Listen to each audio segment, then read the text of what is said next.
전 세계가 놀란 한 사건이 있었습니다. 콧대 높은 영국 사교계를 호령하던 한 여인이 있었죠. 런던 로열 발레단의 전설적인 수석 발레리나. 은퇴 후에도 귀족 사회의 중심에서 완벽한 아름다움으로 모든 시선을 지배하던 그녀가 어느 날 아침 끔찍한 안면 마비로 모든 것을 잃었습니다. 얼굴의 반쪽이 돌덩이처럼 굳어버린 겁니다. 수백만 파운드의 첨단 의료 장비로도 영국 최고의 신경 전문의들도 그녀의 죽어버린 신경을 깨우지 못했습니다. 10% 미만의 회복 확률이라는 차가운 선고만 남겼죠.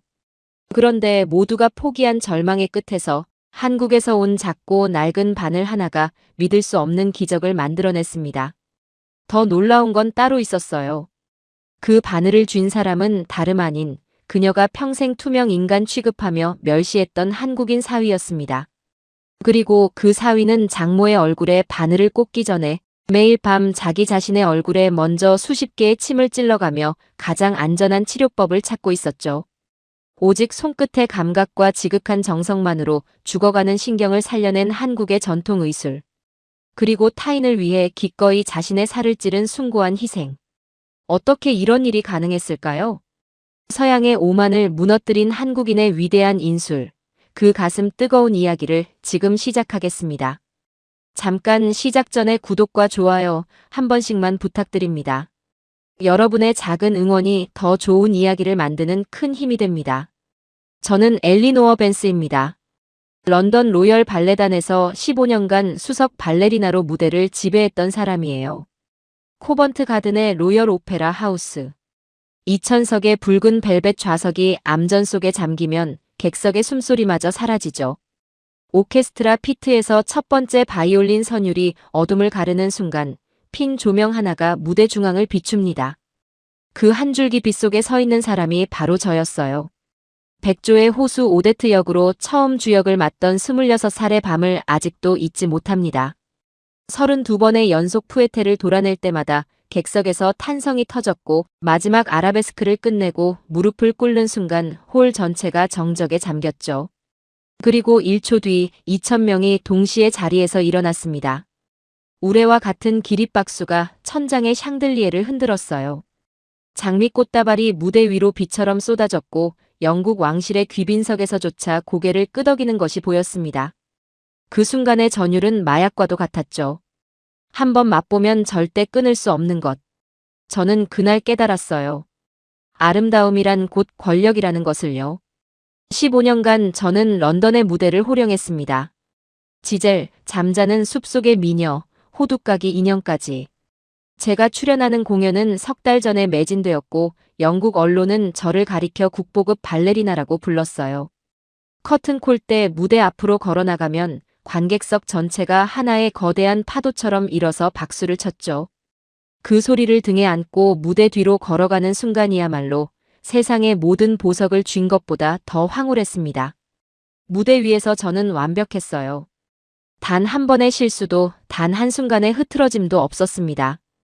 은퇴 공연 날 전 좌석이 기립하여 7분간 박수를 멈추지 않았을 때 저는 눈물 한 방울 흘리지 않고 미소만 지었죠. 무대 위의 여왕은 결코 울지 않으니까요.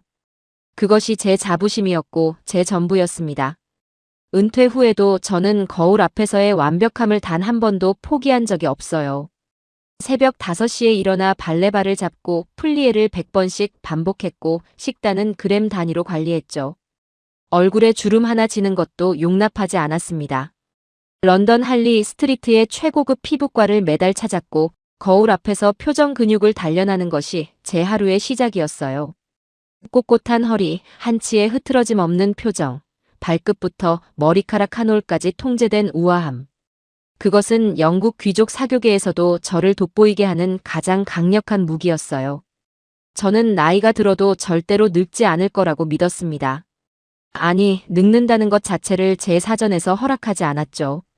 버킹엄 궁 인근 벨그레이비아의 저택에서 열리는 자선 만찬회마다 저는 늘 주인공이었습니다. 홀에 들어서는 순간 수백 개의 시선이 제게로 쏠렸죠. 공작 부인들이 제 드레스의 브랜드를 물었고 백작 영예들이 제 걸음걸이를 흉내냈습니다. 샴페인 잔을 기울이는 각도까지 따라하는 젊은 숙녀들을 볼 때면 속으로 피식 웃음이 나왔어요. 만찬 테이블의 상석은 언제나 제자리였고 건배사를 부탁받는 것도 항상 저였죠. 사교계의 여왕. 누구도 제 앞에서 허리를 곧게 펴지 못했습니다. 저는 그 시선들을 먹고 살았어요. 아니, 솔직히 말하면 그것만이 제 존재의 전부였죠. 무대에서 내려온 뒤에도 저는 여전히 공연 중이었던 겁니다. 관객이 바뀌었을 뿐. 제 평생 통제하지 못한 것은 오직 하나, 딸 소피의 결혼이었습니다. 소피는 제 유일한 혈육이자 벤스 가문의 미래였어요. 저는 소피를 자신의 분신처럼 키웠습니다. 5살 때부터 발레를 가르쳤고 사교계에서 가장 빛나는 여성으로 만들기 위해 모든 것을 쏟아부었죠.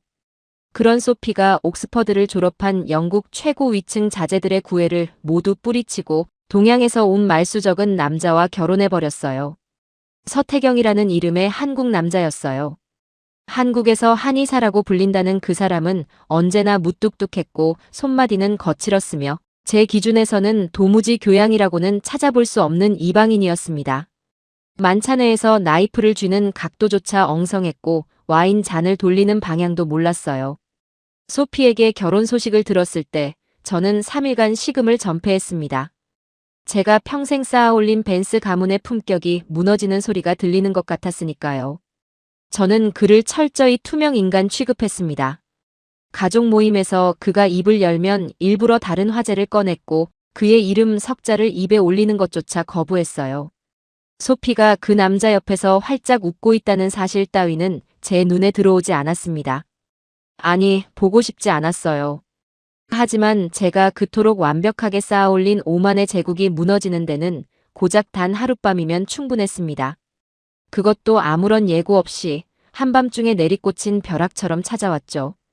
어느 가을 아침 잠에서 깨어 세면대 거울을 본 순간 저는 비명을 질렀어요. 오른쪽 입꼬리가 턱 밑으로 기괴하게 처져 있었고 오른 눈은 아무리 힘을 줘도 감기지 않았으며 얼굴의 반쪽이 마치 석고를 부어넣은 것처럼 굳어버린 겁니다. 물을 마시려 해도 오른쪽 입술 사이로 줄줄 흘러내렸고 웃으려고 입꼬리에 힘을 주면 왼쪽만 올라가 마치 비웃는 듯한 흉측한 모양이 되었죠. 거울 속의 그것은 제가 아니었어요. 괴물이었습니다. 15년간 수천 명의 관객을 사로잡았던 이 얼굴이 하룻밤 사이에 차마 눈을 뜨고 볼 수 없는 추한 가면으로 변해버렸어요. 평생 아름다움을 권력으로 삼았던 제게 구안화사라 불리는 안면 마비는 곧 사형 선고였죠. 거울을 주먹으로 내리쳤습니다. 금이 간 거울 위로 제 일그러진 얼굴이 수십 개로 갈라져 보였어요. 차라리 그게 더 나았습니다. 온전한 괴물보다 산산조각 난 괴물이 덜 끔찍했으니까요. 저는 세면대를 붙잡고 차가운 대리석 바닥에 주저앉았습니다. 무릎이 바닥에 부딪히는 둔탁한 소리가 텅 빈 욕실에 메아리 쳤어요. 깨진 거울 조각 위로 피가 번졌지만 그 고통보다 거울 속에 비친 제 얼굴이 더 아팠습니다. 도대체 신은 왜 제게 이런 가혹한 형벌을 내린 걸까요? 무대 위에서 찬사를 받던 발레리나가 이제는 거울 앞에 서는 것조차 두려운 흉물이 되어버렸습니다. 2,000명의 기립박수를 받던 그 얼굴이 이제는 누구에게도 보여줄 수 없는 저주가 되어버린 겁니다. 이 악몽의 끝에서 제 손을 잡아줄 사람이 누구인지 이때에 저는 상상조차 하지 못했습니다. 집안의 모든 거울을 깨부쉈습니다. 욕실 거울, 현관의 전신 거울, 침실 화장대의 삼명경까지. 유리 파편이 바닥에 흩어져 발을 다쳤지만 상관없었어요. 맨손에 피가 묻었지만 아프지 않았습니다. 진짜 고통은 거울 속에 비치는 이 얼굴이었으니까요. 커튼을 모조리 닫고 전화선을 뽑았습니다. 사교계 지인들에게서 걸려오는 안부 전화가 가장 두려웠어요. 그 속삭이는 목소리들 뒤에 숨겨진 동정과 조소를 견딜 자신이 없었거든요. 벨그레이비아의 만찬회에서 제 뒤에 대고 수군거릴 그 여자들의 얼굴이 떠올랐습니다. 마침내 엘리노어 벤스도 추락했군. 그 꼿꼿하던 여자가 괴물이 되다니. 상상만으로도 온몸에 소름이 돋고 바들바들 떨렸어요. 암흑 속에 웅크린 지 3일째. 물 한 모금도 제대로 마시지 못했습니다. 오른쪽 입술이 다치지 않아 물이 턱을 타고 목으로 흘러내렸고 그 참담한 감각이 매 순간 제 현실을 일깨웠죠. 침대 시트에 떨어진 물자국이 마르지 않았어요. 마치 제가 흘린 눈물처럼. 식사도 거부했어요. 삼킬 수가 없었습니다. 음식물이 마비된 볼 안쪽에 끼어 썩은 맛이 났고 침조차 제대로 삼키지 못해 베개를 수건으로 감싸야 했죠. 평생 그램 단위로 식단을 관리하던 완벽주의자가 이제는 물 한 모금을 흘리지 않고 마시는 것이 불가능한 존재가 되어버린 겁니다. 그때 소피가 남편 태경을 데리고 런던 외곽의 제 저택으로 찾아왔습니다. 초인종 소리를 듣는 순간 심장이 쿵 내려앉았어요. 저는 일그러진 얼굴을 실크 스카프로 칭칭 감은 채 현관에 섰습니다. 소피의 얼굴에는 걱정이 가득했지만 저는 그녀의 뒤에 서 있는 태경이 먼저 눈에 들어왔어요. 여전히 말없고 여전히 무표정한 그 남자. 소피가 제 손을 잡으려 했지만 저는 매몰차게 뿌리쳤어요. 스카프 너머로 보이는 제 일그러진 입술을 소피가 보는 것 같았거든요. 딸에게조차 이 얼굴을 보여주고 싶지 않았습니다. 돌아가. 볼 꼴 사나우니까. 특히 당신 남편은 더더욱. 하지만 태경은 언제나처럼 침묵을 지키며 제 독서를 바람처럼 흘려보냈어요. 그는 아무 말 없이 주방으로 향했습니다. 잠시 후 부엌에서 낯선 소리가 들려왔어요. 무언가를 씻고 썰고 큰 냄비에 물을 채우는 소리. 그러더니 곧 집안 전체에 쌉싸름하고 묵직한 냄새가 퍼지기 시작했습니다. 한약재 특유의 텁텁하면서도 어딘가 원초적인 향. 저는 그것이 역겨웠어요. 런던 저택의 격조 높은 공기를 미개한 동양의 풀뿌리 냄새가 오염시키고 있다고 생각했거든요. 이 집에서 풍기는 냄새는 오직 잉글리시 로즈 향초와 얼그레이 찻잎이어야 했습니다. 저는 소리를 질렀지만 부엌에서는 약탕기가 보글보글 끓는 소리만 묵묵히 이어졌어요. 1시간쯤 지났을까요? 태경이 제 침대 탁자 위에 검은 액체가 담긴 찻잔을 조용히 올려놓았어요. 아무 말 없이, 아무런 설명도 없이. 그저 정갈하게 찻잔을 내려놓고 한 걸음 물러나는 것이 전부였죠. 저는 그 검고 탁한 액체를 경멸스러운 눈으로 쏘아보았습니다. 이런 원시적인 것이 무슨 약이 된다는 건지. 영국 최고의 제약회사가 만든 약도 안 듣는 병에 풀뿌리를 끓인 물이 무슨 소용이겠어요. 하지만 한 가지 인정할 것은 있었습니다. 그 검은 약에서 나는 냄새는 시간이 지날수록 역겨움보다는 어딘가 묘한 편안함을 주었어요. 물론 저는 절대 그것을 인정하지 않았지만요. 그때였습니다. 찻잔을 내려놓는 태경의 손이 제 시야에 들어온 거예요. 손등과 손가락 마디마디에 붉고 푸른 미세한 멍 자국들이 빼곡했어요. 마치 수백 번 가는 바늘에 찔린 듯한 기괴한 상흔들이었죠. 손톱 밑에도 작은 핏자국이 맺혀 있었고 엄지와 검지 사이의 호구열 부위가 유난히 부어올라 있었습니다. 검지와 중지의 첫째 마디에는 굳은 살이 단단하게 박혀 있었어요. 게다가 평소 단정했던 그의 얼굴에도 묘하게 피곤한 기색이 돌았죠. 턱선 부근에 작은 붉은 점들이 줄지어 나열되어 있었고 목덜미 뒤쪽에도 손뭉치로 누른 듯한 자국이 얼핏 보였어요. 광대뼈 아래에도 희미한 침 자국 같은 것이 있었지만 저는 그냥 지저분한 사람이라고 생각했습니다. 자기 관리조차 못하는 형편없는 동양인 의사. 저는 속으로 그를 멸시하며 고개를 돌렸습니다. 저런 거칠고 상처투성이인 손으로 사람을 치료한다니 불쾌하기 짝이 없었어요. 문명사회의 의사라면 적어도 손은 깨끗하고 부드럽게 유지해야 하는 것 아닌가요? 밀러 박사의 매끈하고 하얀 손에서 풍기던 고급 핸드크림 향기가 떠올랐습니다. 그것이 제가 아는 진짜 의사의 손이었죠. 태경의 손은 의사의 손이 아니라 노동자의 손이었어요. 하지만 태경의 행동은 그날 이후 하루도 빠짐없이 일주일 내내 계속되었습니다. 매일 같은 시간에 찾아와 말없이 주방에서 약을 다리고 검은 찻잔을 탁자 위에 올려놓고 사라지는 것이 반복되었어요. 저는 단 한 모금도 입에 대지 않았습니다. 어떤 날은 찻잔을 손으로 밀어 바닥에 엎질러 버렸죠.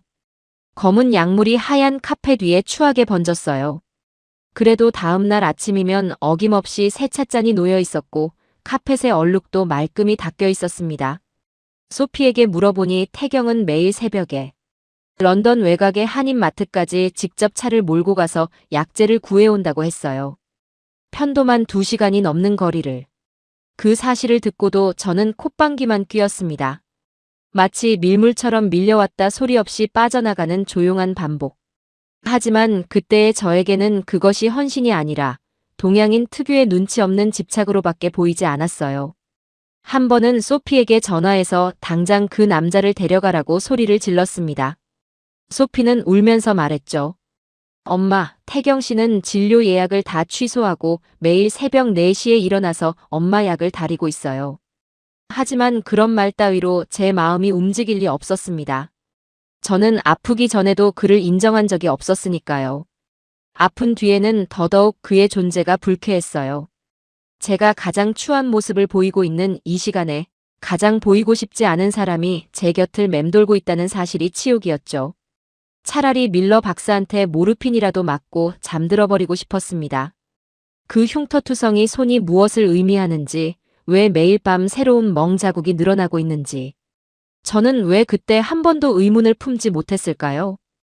왜 사위의 손과 얼굴이 날마다 더 망가지고 있었는지를. 태경의 한약재 따위에 의존할 생각은 조금도 없었습니다. 저에게는 영국 최고의 뇌신경 전문의인 밀러 박사가 있었으니까요. 밀러 박사는 왕실 주치의 출신으로 런던 의료계에서도 손꼽히는 권위자였어요. 그의 진료실은 할리 스트리트의 가장 높은 층에 있었고 벽면에는 옥스퍼드 의대 수석 졸업장과 영국 왕실에서 받은 훈장이 금빛 액자 속에 정갈하게 걸려 있었습니다. 대리석 바닥 위에 최고급 가죽 소파가 놓이고 은은한 클래식 음악이 흐르는 대기실. 이곳에 앉아 있으면 병이 낫지 않더라도 최소한 품격만큼은 지킬 수 있다는 위안이 들었죠. 서양 의학의 정수이자 인류 과학의 결정체가 바로 이 사람이라고 저는 굳게 믿었습니다. 그가 못 고치는 병은 세상에 없을 거라고요. 스카프로 얼굴을 칭칭 감고 대형 선글라스까지 쓴 채 병원에 도착했어요.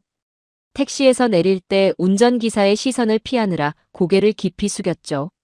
병원 복도를 걸을 때도 누군가 저를 알아볼까봐 심장이 마구 뛰었습니다.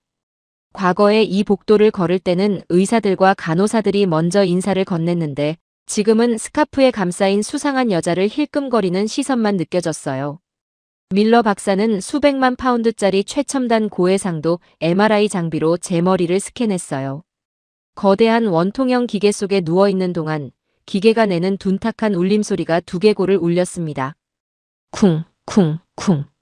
그 규칙적이고 비정한 소리는 마치 관 속에 들어가 자신의 장례식을 듣고 있는 것 같았죠. 차가운 기계 속에서 눈을 감고 누워있으니 문득 무대 위에서 조명을 받으며 누웠던 지젤의 마지막 장면이 떠올랐어요. 하지만 무대 위의 죽음은 아름다웠고 이곳의 죽음은 추했습니다. 이 거대하고 값비싼 기계가 제 얼굴을 되살려줄 수 있을 거라고 저는 간절하게 믿고 싶었습니다. 촬영이 끝나고 밀러 박사의 진료실로 다시 들어갔을 때 넓은 모니터 화면에 제 뇌의 단면이 흑백으로 펼쳐져 있었어요. 복잡하게 얽힌 신경 다발의 이미지 위로 빨간색 경고 표시들이 여기저기 점점이 찍혀 있었습니다. 마치 지도 위에 찍힌 재난 지역 표시처럼요. 저는 그 이미지 속에서 단 한 가닥의 희망이라도 찾고 싶었어요. 하지만 밀러 박사가 안경 너머로 저를 바라보는 눈빛은 차갑기 그지없었습니다. 밀러 박사가 나직하고 건조한 목소리로 입을 열었어요. 엘리노어 부인, 안타깝게도 노화로 인한 원인 불명의 급성 안면신경마비입니다. 제7번 뇌신경에 심각한 손상이 확인되었고 신경수초의 퇴행이 상당히 진행된 상태예요. 현대 의학으로는 마비의 진행 속도를 늦추는 고농도 스테로이드 처방 외에는 뾰족한 답이 없습니다. 얼굴의 대칭이 완벽하게 돌아올 확률은 10% 미만이에요. 밀러 박사의 입에서 나오는 의학 용어들은 철저히 과학적이었습니다. 감정 하나 섞이지 않은 데이터와 수치들. 10% 미만. 그 5글자가 공기 중에 떠다니며 제 목을 조르는 것 같았어요. 90%의 확률로 이 괴물 같은 얼굴을 평생 안고 살아야 한다는 뜻이었습니다. 저는 떨리는 목소리로 물었습니다. 수술은요? 다른 나라의 전문가한테 의뢰하면 안 되나요? 돈은 얼마든지 쓸 수 있어요. 제 전 재산을 다 쏟아도 좋아요. 하지만 밀러 박사는 안타까운 듯 천천히 고개를 가로저었어요. 미국의 메이오 클리닉이든 독일의 샤리테 병원이든 결론은 같을 겁니다. 부인, 이 정도로 퇴행이 진행된 신경을 되살릴 방법은 현재 세계 어디에도 없습니다. 그 순간 저는 진료실의 차가운 바닥에 주저앉아 오열했습니다. 미처 참을 겨를이 없었어요. 마비된 오른쪽 눈에서는 눈물조차 나오지 않았습니다. 왼쪽 눈에서만 눈물이 흘러내렸고 그 비대칭적인 울음이 제 상태를 이 세상 그 어떤 진단서보다 더 처참하게 보여주었죠. 간호사가 달려와 저를 부축했지만 저는 그 손길마저 뿌리쳤어요. 동정 따위 필요 없었습니다. 필요한 건 오직 기적이었는데 과학은 기적 따위 만들지 못한다고 차갑게 단언해 버린 겁니다.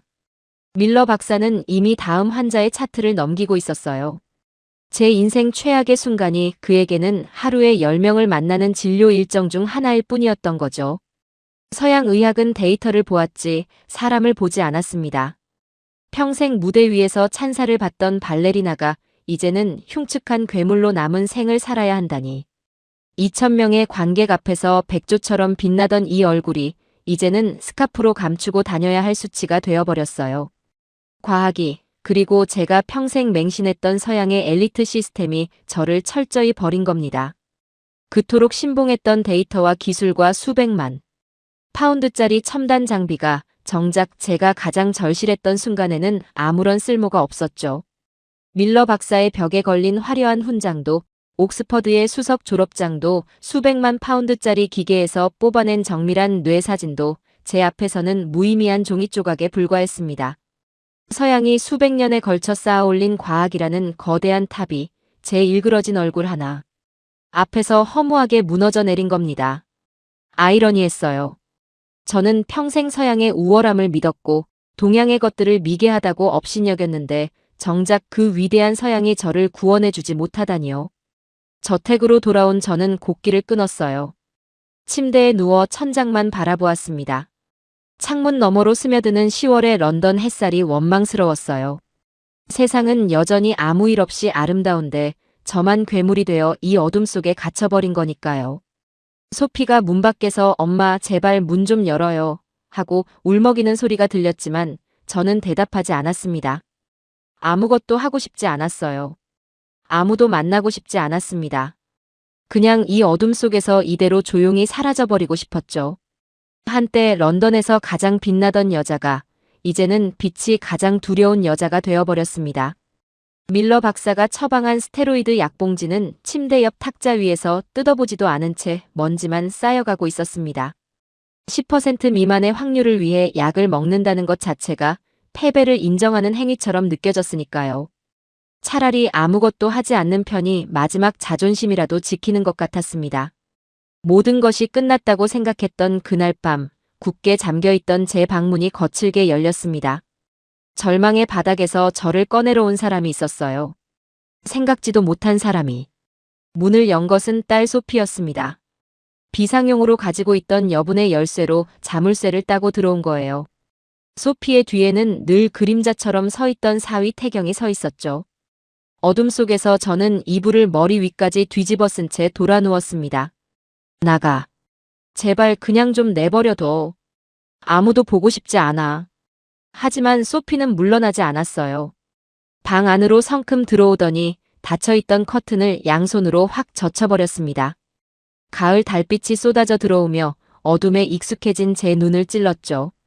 소피의 눈에는 눈물이 그렁그렁 맺혀 있었지만 목소리에는 전에 한 번도 들어본 적 없는 단호함이 서려 있었습니다. 마치 제가 무대 위에서 보여주었던 그 결기와 닮아 있었어요. 이 아이가 대체 언제 이렇게 강해진 걸까요? 그 강인함의 원천이 어디인지 이때에 저는 깨닫지 못했습니다. 엄마, 영국의 잘난 의사들이 포기했다면 이제 내 남편의 방식을 허락해요. 저는 벌떡 몸을 일으켰어요. 3일 동안 꼼짝 않고 누워있던 몸이 비틀거렸습니다. 이불이 바닥으로 미끄러졌고 며칠째 갈아입지 않은 실크 잠옷이 주름투성이었죠. 평생 단정함의 화신이었던 엘리노어 벤스가 이 꼴이라니. 제 일그러진 얼굴이 달빛 아래 고스란히 드러났죠. 소피가 잠깐 숨을 삼켰지만 시선을 피하지 않았어요. 저는 기가 막혀 소리쳤습니다. 저 미개한 쇠바늘로 내 얼굴을 찌르겠다고? 밀러 박사가 뭐라고 했는지 잊었어? 침술 같은 비과학적인 행위는 남은 신경마저 더 망가뜨릴 뿐이라고 경고했잖아. 의학적 근거가 전혀 없는 원시적인 시술이라고. 가뜩이나 10%도 안 되는 확률을 더 깎아먹을 셈이야? 이미 죽어가는 내 얼굴에 그 원시적인 쇠바늘을 찔러 넣어서 뭘 어쩌겠다는 거냐고. 제 목소리는 날카롭게 갈라져 조용했던 저택의 복도까지 울려 퍼졌어요. 하지만 소피는 물러서지 않았습니다. 그녀는 침대 옆 탁자 위에 먼지가 쌓인 밀러 박사의 스테로이드 약봉지를 집어들었어요. 뜯어보지도 않은 채 방치된 그것을 한참 바라보더니 쓰레기통에 던져버렸습니다. 약봉지가 쓰레기통 바닥에 부딪히며 딱 하고 건조한 소리를 냈어요. 그 소리가 마치 제 안에 무언가를 깨트리는 것 같았습니다. 저는 입을 벌렸지만 아무 말도 나오지 않았어요. 엄마, 이 약을 처방받고도 뜯어보지도 않았잖아요. 10%의 가능성도 엄마 스스로 포기한 거예요. 그런데 왜 다른 가능성은 시도조차 하지 않으려는 거죠? 엄마를 살릴 수 있는 건 데이터가 아니라 사람이에요. 저는 태경 씨를 믿어요. 소피의 목소리는 떨리고 있었지만 눈빛만은 흔들리지 않았어요. 눈물이 뺨을 타고 흘러내렸지만 그녀는 닦으려 하지도 않았습니다. 그 강인한 눈빛에 저는 순간 압도당했어요. 이 아이가 나를 닮은 건 고집뿐이라고 생각했는데 결정적인 순간에 보여주는 용기까지 닮았더군요. 다만 저와 다른 점이 하나 있었어요. 소피는 사랑하는 사람을 위해 그 용기를 쓰고 있었고 저는 평생 저 자신의 오만을 지키는 데만 용기를 낭비했다는 것이죠. 물론 그때의 저는 오만이라는 두꺼운 갑옷 안에서 그런 생각까지 할 여유가 없었지만요. 방 안에 길고 무거운 침묵이 내려앉았어요. 소피의 눈물과 제 거친 숨소리만이 정적을 채웠죠. 얼마나 시간이 흘렀을까요? 저는 대답하지 않았지만 내쫓지도 못했어요. 어쩌면 마지막 남은 본능이 저를 붙잡고 있었는지도 모릅니다. 살고 싶다는, 원래의 내 모습을 되찾고 싶다는 아주 원초적인 욕구가요. 그제야 태경이 한 걸음 앞으로 나섰습니다. 달빛 아래서 그의 얼굴이 처음으로 선명하게 보였어요. 피곤에 절어 충혈된 눈, 하지만 그 안에 담긴 흔들림 없는 눈빛. 입술은 꾹 다물어져 있었지만 그 깊은 침묵 속에 단단한 결의가 서려 있는 것 같았죠. 그의 손에는 수십 년은 좋게 되어 보이는 반질반질하게 손때가 묻은 낡은 가죽 주머니가 들려 있었습니다.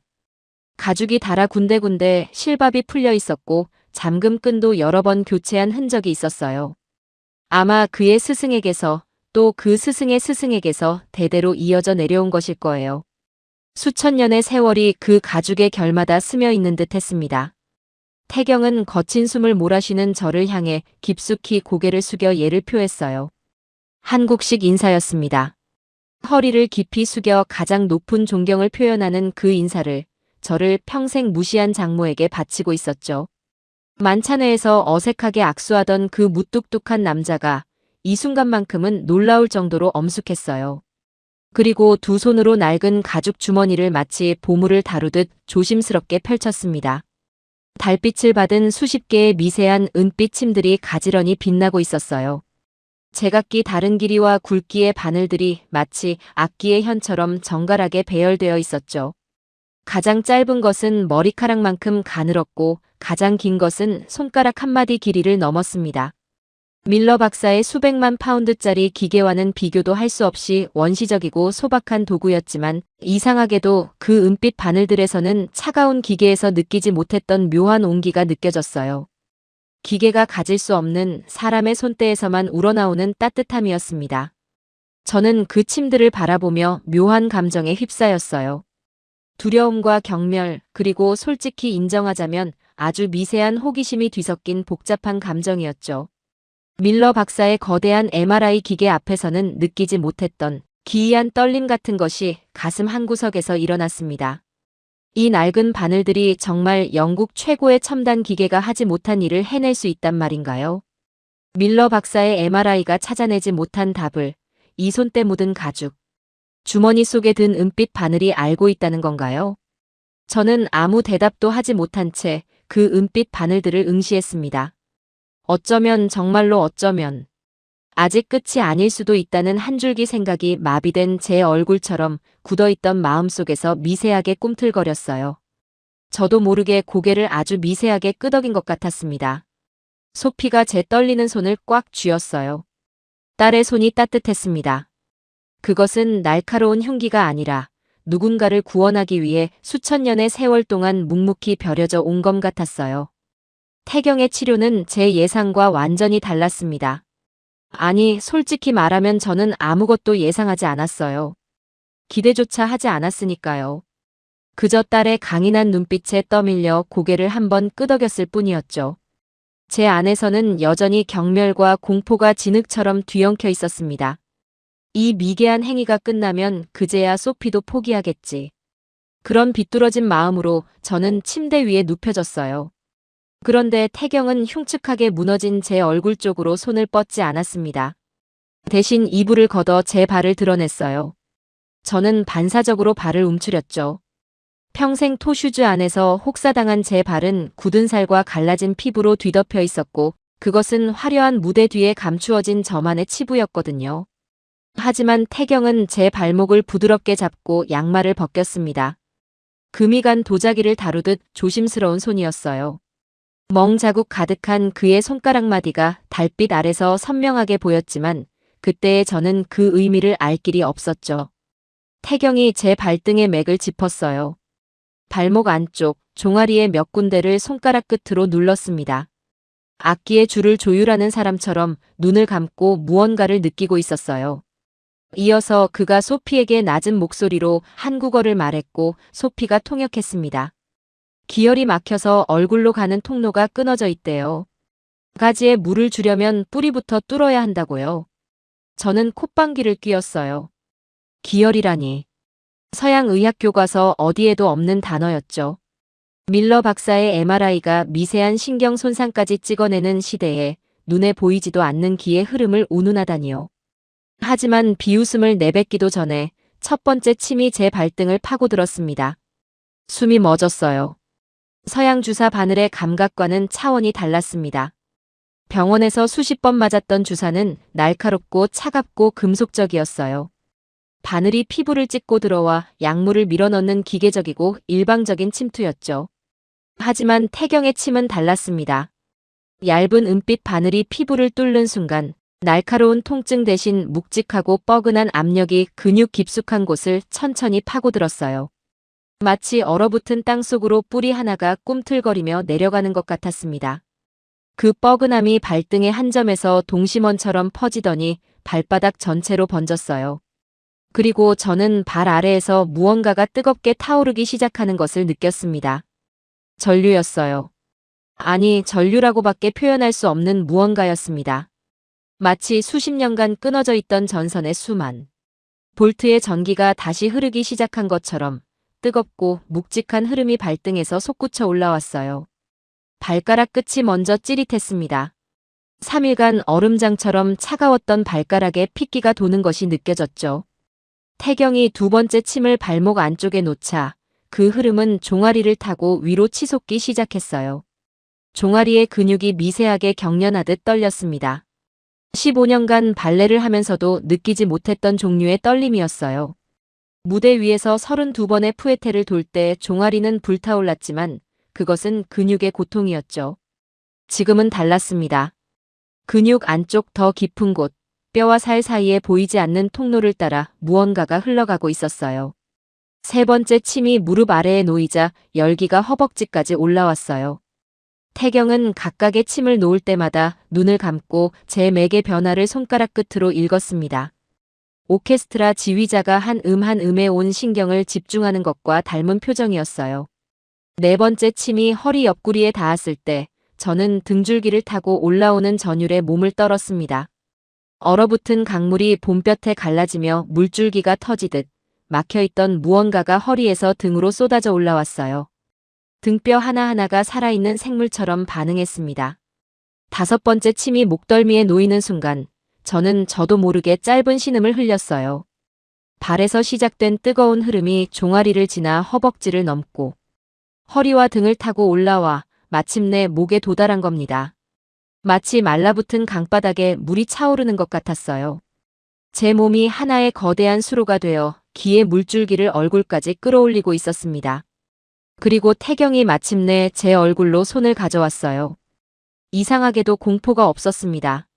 1시간 전까지만 해도 이 남자의 바늘이 제 얼굴에 닿는 것을 상상만 해도 소름이 돋았는데 지금은 몸 전체를 관통하는 뜨거운 흐름이 공포를 태워버린 것 같았어요. 태경의 손가락이 마비된 오른쪽 뺨 위를 아주 천천히 짚었습니다. 지도에서 길을 찾는 사람처럼 손끝을 움직이며 무언가를 탐색하더니 정확한 지점을 찾아낸 듯 고개를 끄덕이고 가장 가느다란 침을 집어들었어요. 침이 뺨을 파고드는 순간 전율이 왔습니다. 발에서 시작된 흐름이 온몸을 거쳐 마침내 얼굴에 도달했을 때 죽었다고 선고받은 신경이 미세하게 박동했어요. 밀러 박사가 완전히 죽었다고 되살릴 방법은 세계 어디에도 없다고 단언했던 바로 그 제7번. 뇌신경이 은빛 바늘 끝에서 아주 미약하게 꿈틀거린 겁니다. 아주 약하고 아주 느리고 언제 꺼져도 이상하지 않을 만큼 가녀린 박동. 하지만 분명히 살아있는 박동이었어요. MRI가 포착하지 못한, 데이터로는 설명할 수 없는, 과학의 언어로는 번역 불가능한 생명의 떨림이 제 무너진 얼굴 위에서 일어나고 있었습니다. 서양 병원의 기계는 정밀했지만 일방적이었어요. 아무리 정밀한 데이터를 쏟아부어도 제 죽은 신경은 꿈쩍도 하지 않았죠. 하지만 태경의 침은 달랐습니다. 그것은 일방적인 명령이 아니라 대화였어요. 바늘 끝이 신경에 닿을 때마다 먼 곳에서 누군가 조용히 이름을 불러주는 것 같았습니다. 죽은 줄 알았던 신경이 그 부름에 희미하게 대답하고 있었어요. 차가운 기계의 금속성 울림 속에서는 한 번도 깨어나지 않았던 것이 사람의 손끝에서 전해지는 따뜻한 진동에는 반응한 겁니다. 태경은 마지막 침까지 놓은 뒤에도 한참을 그 자리에 앉아 제 맥을 짚고 있었어요. 이마에 맺힌 땀방울이 턱을 타고 흘러내렸지만 닿지 않았습니다. 소피가 제 손을 꽉 쥐고 울고 있었어요. 하지만 저는 울지 않았습니다. 울 수가 없었어요. 제 안에서 벌어지고 있는 일이 너무 거대해서 눈물 따위로는 감당할 수 없었거든요. 과학이 버린 제 신경 위에 놓인 은빛 바늘들이 어둠 속에서 달빛을 받아 가늘게 빛나고 있었습니다. 밤하늘의 별자리처럼 제 얼굴 위에 흩뿌려진 바늘들 사이로 죽었던 것이 다시 살아나는 경이로운 전율이 아주 느리게 하지만 분명하게 퍼져나가고 있었어요. 과연 이 불꽃이 제 무너진 제국을 다시 세울 수 있을까요? 그날 이후로 태경의 치료는 하루도 쉬지 않고 계속되었습니다. 매일 새벽 4시면 어김없이 부엌에서 약탕기가 보글보글 끓는 소리가 들려왔어요. 쌉싸름한 한약재 향이 런던 저택의 복도를 채울 때쯤이면 태경은 이미 침통을 펼치고 은빛 바늘들을 소독하고 있었죠. 저녁이면 관절을 맞추고 밤이면 체질에 맞는 약을 다려 침대 옆에 놓았습니다. 하루 3번의 침 치료와 2번의 약 복용, 그리고 수시로 반복되는 경혈 마사지. 그것이 매일 빠짐없이 마치 해가 뜨고 지듯 정확한 리듬으로 이어졌어요. 처음 며칠은 고역이었습니다. 침을 맞을 때마다 몸 구석구석에서 뻐근한 통증이 올라왔고 약은 여전히 쓰디쓴 맛이었어요. 관절을 맞추는 과정에서는 뼈가 제자리를 찾아가는 뚝뚝 소리에 소름이 돋았죠. 하지만 첫날 느꼈던 그 전류 같은 감각, 죽은 신경이 미세하게 박동하던 경이로운 기억이 저를 붙잡고 있었습니다. 태경은 언제나 말이 없었습니다. 치료 전에 제 맥을 짚을 때도 침을 놓을 때도 불필요한 말을 하지 않았어요. 대신 그의 손이 말했습니다. 맥을 짚는 손가락 끝의 집중력, 침을 놓을 때 미세하게 조절하는 손목의 각도, 약재를 다루는 정갈한 손놀림. 그 손의 언어가 어느 순간부터 제게 읽히기 시작했어요. 만찬회에서 화려한 언변으로 사교계를 주름잡던 제가 한마디도 하지 않는 사람의 침묵에서 진심을 읽어내고 있었습니다. 특히 밤 치료가 끝난 뒤 태경의 모습이 자꾸 눈에 밟혔어요. 한 번은 밤중에 목이 말라 방문을 열었다가 어둑한 거실. 스탠드 불빛 아래서 태경이 자기 팔뚝과 손등 여기저기에 침을 꽂고 있는 장면을 목격했습니다. 제게 시술하기 전에 먼저 자기 몸으로 경혈의 위치와 깊이를 확인하고 있었던 거예요. 제가 지저분하다고 멸시했던 그의 손등의 멍 자국, 턱 아래의 붉은 점들, 목덜미의 침 자국. 그것이 전부 저를 위한 것이었다는 사실을 비로소 깨달은 순간 가슴 한구석이 뜨겁게 점여왔습니다. 매일 반복되는 치료 속에서 저는 아주 조금씩 변하고 있었어요. 약의 쓴맛이 덜하게 느껴지기 시작한 것은 7째 날쯤이었을 거예요. 10째 날에는 침 치료 후 뻐근함보다 온기가 먼저 퍼지는 것이 느껴졌고 12째 날에는 마비된 오른쪽 뺨에 아주 희미한 감각이 스쳤습니다. 확신할 수는 없었어요. 워낙 미세한 변화여서 제 간절함이 만들어낸 착각일 수도 있었으니까요. 태경의 눈 밑 다크서클은 날이 갈수록 짙어졌어요. 13째 날 밤 침 치료를 마치고 나가는 태경의 뒷모습을 바라보았을 때 그의 어깨가 눈에 띄게 처져 있었습니다. 문 앞에서 비틀거리듯 벽에 손을 짚는 것도 보았죠. 소피에게 들은 바로는 보름 가까운 시간 동안 한 번도 침대에 제대로 눕지 않았다고 해요. 거실 소파에서 두어 시간 쪽잠을 자고는 다시 약을 다리고 침을 준비했다는 겁니다. 영국에 훈장받은 의사는 10분 진료 후 다음 환자의 차트를 넘겼지만 이 남자는 보름째 자신의 수면과 건강을 갈아넣고 있었어요. 그리고 정확히 14번째 아침이 밝았습니다. 소피가 매일 그랬듯이 따뜻한 물 한 잔을 가져다 주었어요. 저는 별 생각 없이 물을 입에 가져갔습니다. 지난 보름간 매번 그랬듯이 오른쪽 입꼬리 사이로 물이 줄줄 새어나갈 거라고 턱을 타고 흘러내려 수건을 적실 거라고 체념하고 있었죠. 그런데 물이 새지 않았습니다. 한 모금 머금은 따뜻한 물이 온전히 입안에 고여 있었어요. 왼쪽으로도 오른쪽으로도 새어나가지 않고 두 입술 사이에 담겨 있었습니다. 물을 흘리지 않고 마실 수 있는 것이 얼마나 위대한 기적인지 멀쩡했을 때는 한 번도 몰랐어요. 저는 물을 머금은 채 얼어붙었습니다. 삼키는 순간 이 기적이 착각으로 판명될까봐 두려웠으니까요. 소피, 거울. 소피가 화장대 서랍에서 손거울을 꺼내 건넸어요. 저는 떨리는 손으로 거울을 들어올렸습니다. 보름 만에 처음으로 마주한 제 얼굴이 거울 속에 있었어요. 처져 있던 오른쪽 입꼬리가 제자리로 돌아와 있었습니다. 완벽하지는 않았어요. 여전히 왼쪽보다 조금 낮았고 힘을 주면 미세하게 떨렸습니다. 하지만 분명히 올라와 있었어요. 턱 밑까지 축 늘어져 있던 입꼬리가 스스로 올라가 있었습니다. 충혈되어 감기지 않던 오른쪽 눈꺼풀도 부드럽게 깜빡이고 있었어요. 보름 전까지 아무리 힘을 줘도 꿈쩍하지 않던 눈꺼풀이 지금은 자연스럽게 열리고 닫히고 있었습니다. 거울 속에서 괴물이 아닌 사람의 얼굴이 저를 바라보고 있었어요. 손거울이 이불 위로 떨어졌습니다. 저는 두 손으로 얼굴을 감싸 쥐었어요. 마비되었던 오른쪽 뺨에 제 손바닥에 온기가 느껴졌습니다. 보름 전에는 남의 살처럼 아무 감각이 없던 그 뺨이 지금 제 손의 따뜻함을 느끼고 있었어요. 그리고 울음이 터졌어요. 참을 수가 없었습니다. 보름간 이를 악물고 참았던 모든 것이 한꺼번에 쏟아져 나왔어요. 기쁨의 눈물이었습니다. 하지만 그것만은 아니었어요. 기쁨 아래에는 뼛속 깊은 곳에서 올라오는 부끄러움이 있었습니다. 뜨거운 수치심이 눈물과 뒤엉켜 제 얼굴 위로 흘러내렸어요. 저는 평생 겉모습과 출신 배경만으로 사람을 평가하며 살아왔습니다. 만찬회에서 악수를 나누는 상대의 손이 거칠면 속으로 경멸했고 와인 잔을 돌리는 방향이 틀리면 교양 없는 사람이라고 낙인 찍었죠. 나이프를 쥐는 각도, 구두의 브랜드, 악센트의 품격. 그런 피상적인 잣대로 사람의 가치를 매기는 것이 당연하다고 믿었어요. 그 잣대 위에 서서 태경을 내려다보았습니다. 거친 손, 엉성한 식사 예절, 무뚝뚝한 침묵. 제 기준에 미달하는 모든 것을 이유로 그를 사람 취급하지 않았어요. 그런데 영국 최고의 훈장을 받은 의사가 10분 만에 포기한 제 얼굴을 제가 그토록 멸시했던 그 한국인 사위가 보름째 밤잠을 포기해가며 되살려 놓은 겁니다.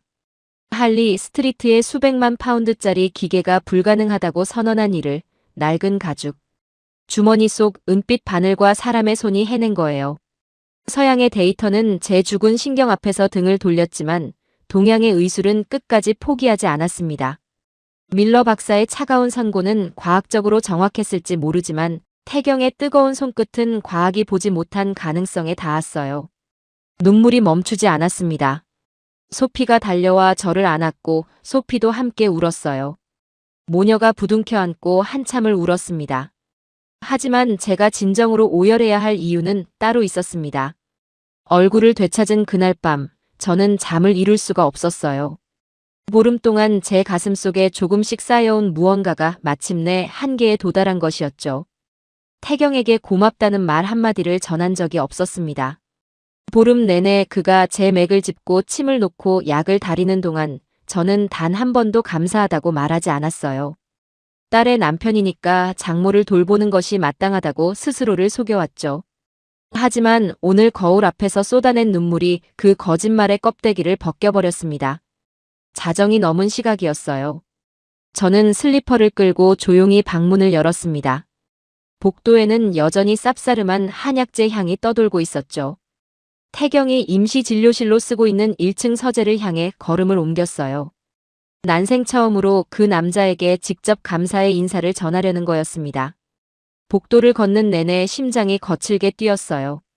멸시했던 상대에게 고맙다고 말하는 순간 평생 지켜온 오만의 성벽이 완전히 무너진다는 것을 알고 있었으니까요.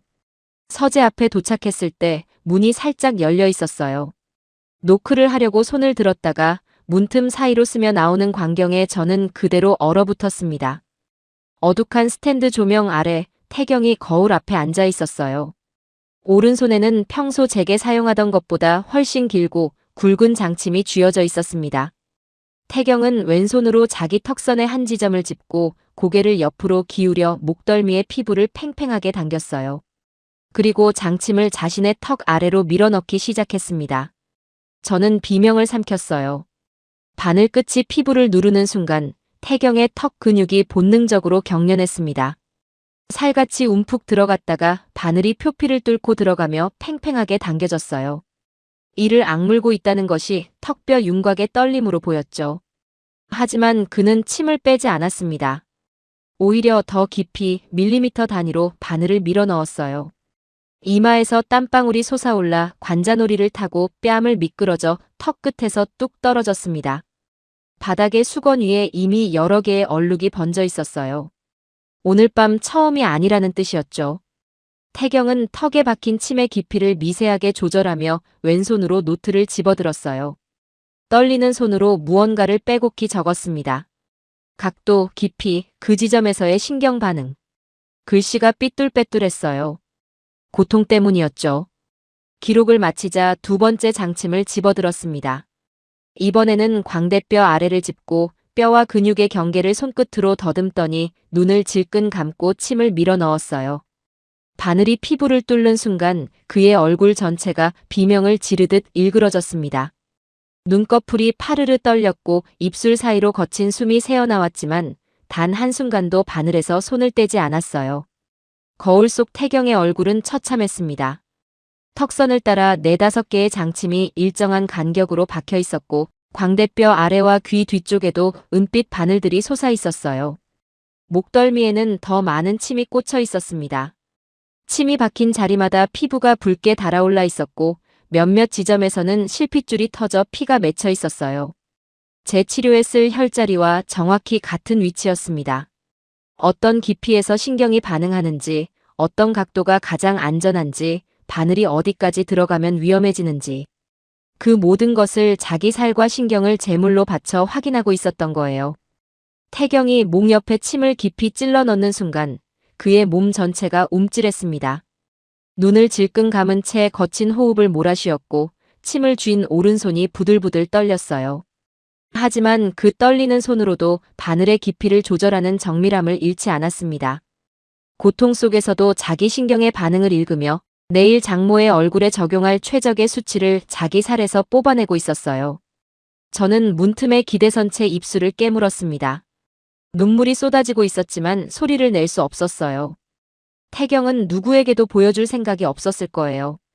매일 밤 혼자서 아무도 모르게 자신의 살을 찌르며 장모를 살릴 길을 찾고 있었던 겁니다. 그때 뒤에서 가벼운 발소리가 들렸어요. 소피였습니다. 소피는 문틈 너머의 광경을 함께 바라보더니 눈시울이 젖었어요. 제 팔을 조용히 잡아 끌어 복도 끝으로 데려간 뒤 떨리는 목소리로 말했습니다.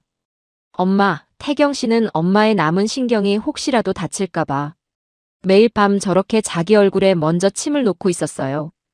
가장 안전한 혈자리와 정확한 깊이를 찾기 위해서요. 처음부터 쭉이요.